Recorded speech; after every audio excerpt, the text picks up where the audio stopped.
So I'm a paediatric rheumatology nurse specialist. We look after children and families from across Northern Ireland with a range of inflammatory conditions. A lot of the conditions that we look after are chronic conditions, so they may have them from infants and they can carry them right through to adulthood. You know, a lot of our children, whether it's arthritis, whether it's lupus, we want them able to do everything that they want to do with, as little impact of their condition as possible. We want them to have a full life. For a family to receive a diagnosis is huge. The impact on the family and for the young person is huge. So it's really important for me as the nurse specialist to come in to give them education, how this is going to impact their lives. And that's where a lot of our experience, our education, our skills is so important. For a long time, whenever I started the role, there wasn't any specialist paediatric rheumatology nurse courses.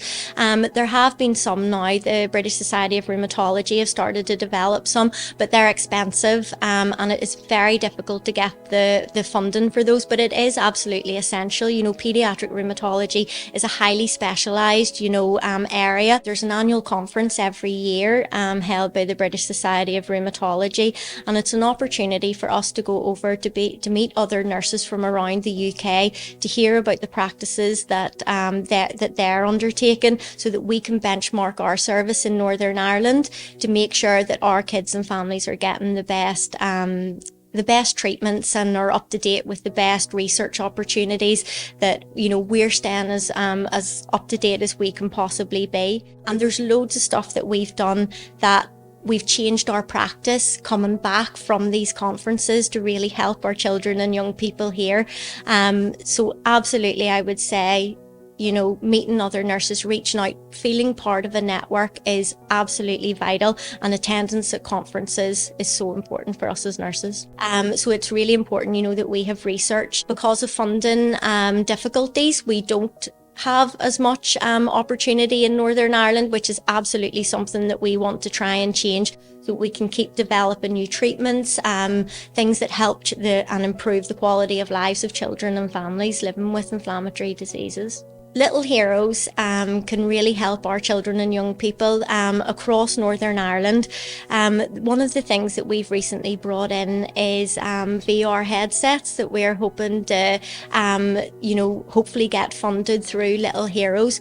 A lot of the treatments that our children in paediatric rheumatology deal with are involve injections and needles and a lot of monitoring. We're hoping with the use of the VR headset that by distracting them, preventing the needle phobia from the onset, will just transform these young people's lives. One of the other treatments that we have in paediatric rheumatology is joint injections, where we need the young person to lie still and we can inject a wee bit of medicine directly into their joint. If they can't lie still, they have to go to theatre and get a general anaesthetic, and it's a big procedure. It's a lot for the child, for the family, very costly to the NHS as well. Whereas with the use of the VR headset, we can distract them. We can do it at their clinic appointment in the one visit. That is just priceless for families. Children do get arthritis, and it affects about 1 in 1,000 children. So although it's not a common condition, it is not rare, and there's about 400 children in Northern Ireland with fully fledged arthritis, in other words inflammation in their joints, and other associated conditions such as systemic lupus erythematosus, a very big name for a very complicated disease, inflammation in muscle and skin. So we would see children with all these kind of conditions, as well as a group of children with osteogenesis imperfecta, which is our children with brittle bones who fracture very readily. The most important thing is that these children are seen early and are treated aggressively, not just with medicines, but with a variety of interventions, be that physiotherapy, occupational therapy, and the intervention of our specialist nurses. All these things are time dependent, and they require a lot of intensive input from our other staff, particularly our paediatric rheumatology nurses. So they're vital, they're absolutely linchpin, and it is very difficult to get funding for new nurses because we're in such tight times financially.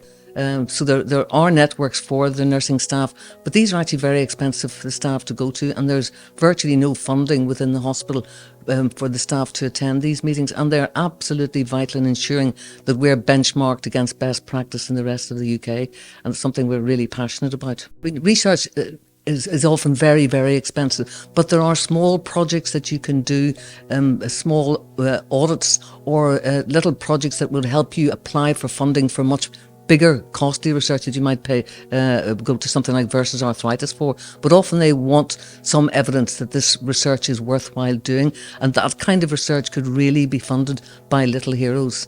I think also education and training. We use a lot of ultrasound in our service. I think it's really important that our staff, both medical and nursing, have adequate training in this. And these are evolving all the time. Their uses are evolving all the time. So these are important things for our staff to be able to access, and it's very, very difficult to get funding for these things through the hospital simply because there is no money there. Illness in childhood is a really, really traumatic thing. Just speaking from my own specialty, it's often devastating for parents to hear that their child has been diagnosed with arthritis, and this is not something that is curable. We continue to see these children until they're finished their education. So supporting a charity like Little Heroes will provide us with a much more holistic approach. It's not just about drugs, it's not just about blood taking, it's about looking at the child as a whole person, the family that they belong to, and the environment they belong to, and to do that properly takes time and it takes funding. To live with a chronic condition, the impact for the young people and for the families is huge, and the support that that charities can provide is just, it's priceless.